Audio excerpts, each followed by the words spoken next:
Hi, welcome to Melissa's Coupons and Crochet. I'm showing the yarn that I've been working on where we're learning all the different stitches. If you're interested in learning how to do all of the crochet stitches from the basic chain to start, everything requires the chain. Single, half, double, double. I'm going to be making videos on every single stitch. So if you want to subscribe and watch, and I'll show you how, and I appreciate it.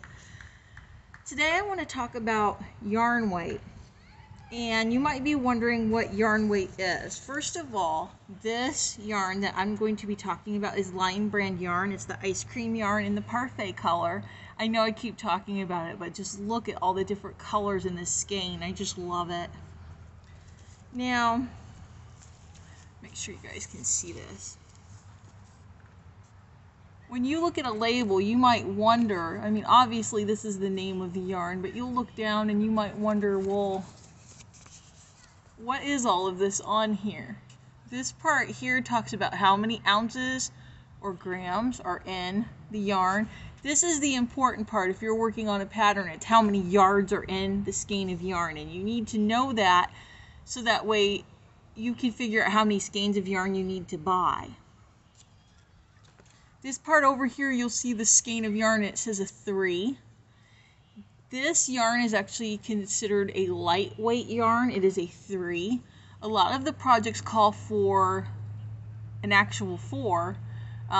You know, and that yarn can be red heart, loops and thread. The yarn numbers range from 1, which is a fingering yarn, very, very thin, all the way up to 6, 7 for bulky. Think Burnett blanket yarn, the really thick, chunky yarn you make the animals out of, or blankets. And then this here has knitting needles and a crochet hook. And this shows you how, I'm trying to figure out how to explain this. See, it says 4 by 4 inches, so it shows you if you use that size crochet hook, how many inches 4 by 4 you should be able to get for the gauge. Gauge is very important. I try to work on the gauge. I have a hard time working on the gauge before I start a project, and believe me, that has bit me in the butt many times. And this is also an important part of the label where it says acrylic. It will tell you, I'm trying to make sure you guys can actually see that. See, it says acrylic. That will let you know that this is 100% acrylic. If it's multiple material, it'll say, oh, it might say 80% acrylic, 20% wool. And it usually shows that on there, which is good if you have allergies or if someone else you know has allergies to wool or another type of fiber in the yarn. I'm trying to see if there's anything else on here. This is important too. It says machine washable and dryable for this yarn.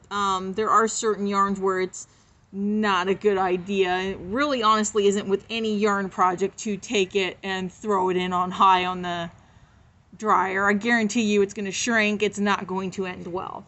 But I just wanted to do this quick little video and show you guys the yarn label, and I'll talk to y'all later.